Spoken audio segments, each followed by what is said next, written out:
The air shimmered over the dirt street, heat rising in waves that made the buildings quiver like ghosts.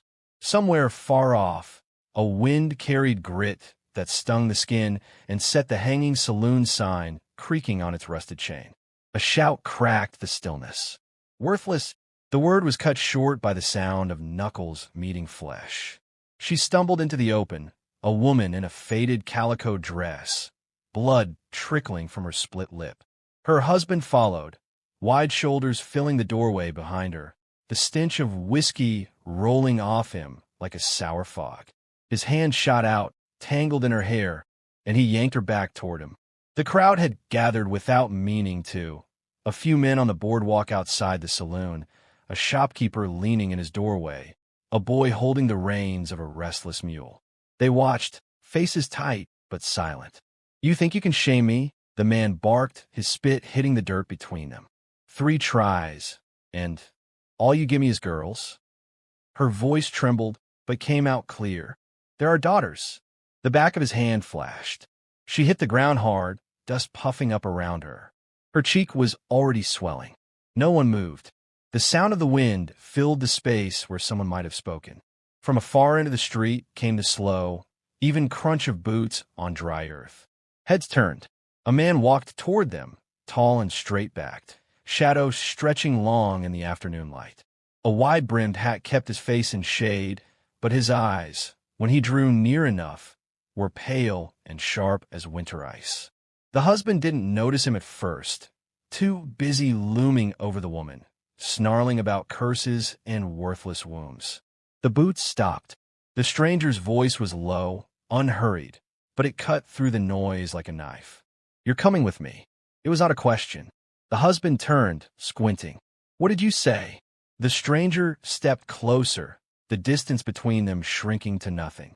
Dust swirled around his boots. "She's coming with me." The crowd seemed to lean forward without meaning to. No one spoke.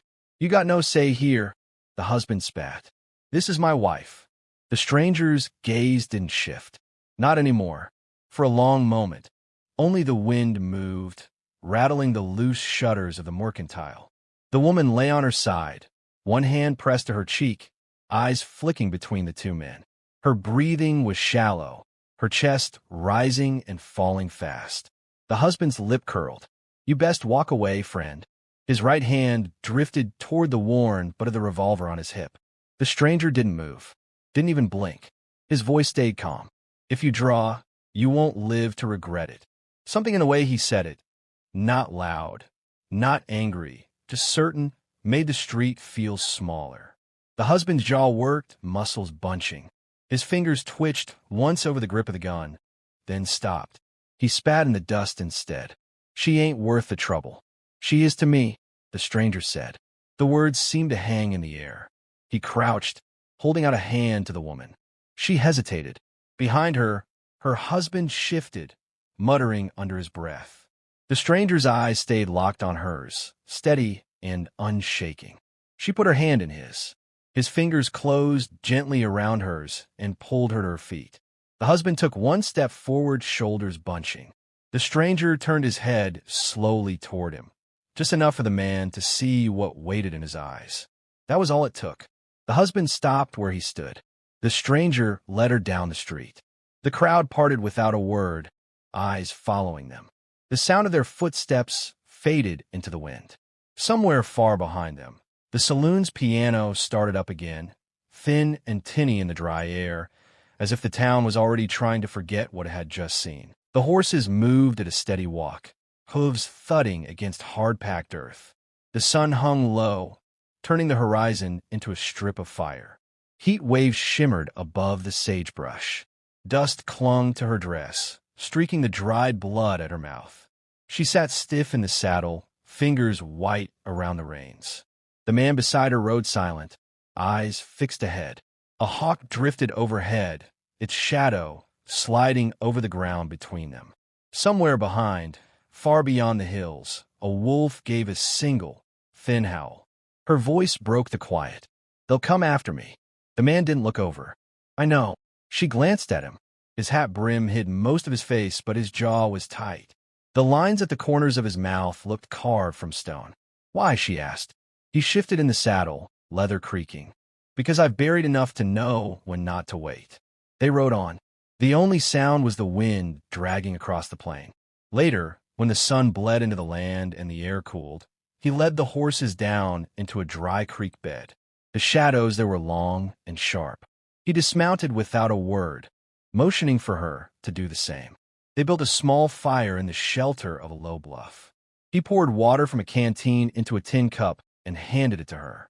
She drank in slow sips, her hands trembling. "Hold still," he said. From his saddlebag, he pulled a small tin and a strip of cloth. The salve smelled faintly of pine. He dabbed it against the split in her lip, the scrape along her cheek. His touch was steady, practiced. She winced once. "You've done this before." His eyes met hers for a heartbeat. Then he looked away, setting the tin aside. They ate in silence, jerky and hard bread, listening to the fire pop. Beyond the creek bed, crickets sang, and somewhere a coyote barked twice. When the flames sank low, he reached into his saddlebag again, pulling out a folded photograph. He stared at it for a long time before tucking it back away. She caught the glint of metal, a revolver, its handle worn smooth, lying next to the bag. A Union Army issue. She didn't ask about it. When the wind shifted and the fire smoke curled low, he leaned back against the bluff, hat tilted forward, and closed his eyes. Sleep didn't come easy for her. Every creak of saddle leather, every rustle in the brush made her grip the blanket tighter. She kept her gaze on the faint orange glow where the coals smoldered. At some point in the night, she heard him shift, the click of a hammer drawn back. His voice was quiet, not for her, but for the dark. "Pass on, friend." The sound of footsteps in the brush retreated, slow and unwilling. When dawn broke, the air smelled of cold ash and sage. They mounted again without a word. By midday, they crested a rise, and there it was, his land. Fenced pastures stretched toward the foothills, barns weathered to silver gray, a big house standing alone under the wide sky. Half the buildings sagged, roof lines broken, but the place was still alive. The horses slowed as they approached. She could hear the wind through the grass, the groan of an empty windmill turning. He swung down from the saddle and offered her a hand. She took it. "Welcome home," he said. The hammer struck metal in steady rhythm, sharp, ringing blows that echoed across the empty pasture. Elias straightened from the fence post, sweat darkening the back of his shirt, and glanced toward the ridge. A dust plume hung there, faint but moving. In the corral, the woman worked a rope around a restless goat, the animal bleating loud enough to carry. Her daughter's laughter rose from the yard, high and quick, chasing each other between the water trough and the barn. Elias's gaze stayed on the ridge until the dust vanished. By sundown, the wind had picked up, bending the sage in long waves. The woman was at the well, drawing water. Her hair stuck to her damp forehead. When she noticed him in the barn doorway, she paused. "They're watching," she said. He didn't ask how she knew. Inside, the lantern light threw a shadow against the wall as he ran a cloth down the barrel of a rifle. The click of metal on metal was crisp, deliberate. Outside, the wind rattled the barn doors. One of the hands, a wiry man with a limp, stepped in. "Tracks in the north pasture," he said. 6 horses. Fresh. Elias didn't look up. "How far?" "Close enough I could smell their smoke." The cloth in Elias's hand moved slower. Then he set the rifle aside and reached for another. The woman appeared in the loft above, leaning over the rail. She watched him oil the lever, check the sights. "Who are you, Elias?" He didn't answer. Later, when the girls were asleep, she climbed the narrow ladder to the loft. In the far corner sat a locked trunk. Its iron clasp was worn smooth. She knelt, fingers brushing over the surface. The lock was already undone. Inside lay a long, black coat folded with care, a wide-brimmed hat, and beneath them, a badge dulled with tarnish, a U.S. Marshal star. Her breath caught. She heard the barn doors open below. His footsteps were slow, measured. "You shouldn't be up here." She turned to face him. The lamplight reached only half his face, leaving the other in shadow. "You were law," she said. "I was," he replied. "And now, He didn't move for a long moment. Then, now I'm a man who'd rather be left alone. The wind outside shifted, bringing with it the faint smell of campfire smoke. He looked toward the soundless dark beyond the barn walls. They're closer tonight. The woman gripped the loft rail. What will you do? His gaze returned to her, steady and cold. What I have to. In the small hours, she woke to the sound of gunfire. Not here, but far off, like a warning shot in the hills. She lay still, counting heartbeats, listening to the wind sweep across the sage until it carried only silence. At first light, Elias stood in the yard, the black coat hanging heavy on his shoulders. He watched the sky as if reading something in its pale color. When the wind shifts, he said to her without turning, don't come out until I call. The sun came up red, spilling across the land like blood over sand. Elias stood in the yard, black coat swaying in the morning wind, hat brim low. The badge on his chest caught the light for the first time in years. His shadow stretched long toward the open plain. The woman herded the girls toward the root cellar. The youngest clutched her dress. The middle one carried a rag doll. The eldest looked back once, saw the rifle in Elias's hand, and said nothing. The wind shifted. From the north came the steady thud of hooves. 6 riders, dark shapes against the rising sun, moved in slow, tight formation. At their head, her husband sat tall in the saddle, a grin cutting across his face. They stopped just beyond the fence line. Dust swirled around them. Boone, the husband called, voice sharp and mocking. You've got something of mine. Elias stepped forward, boots grinding in the gravel. Not yours anymore. A laugh rolled out from the riders. You gonna hide behind that badge? The husband said. Elias's voice stayed even. Not hiding. The husband's hand slid toward his gun. The men flanking him shifted in their saddles, ready. Elias's rifle came up in a single, smooth motion. The crack of a shot tore the morning open. One rider pitched backward out of the saddle, boots catching in the stirrups before he hit the dirt. The others spurred forward. Gunfire exploded in the yard, sharp and deafening. The air filled with the hiss of lead cutting past. Elias moved like water, each step measured, each shot finding its mark.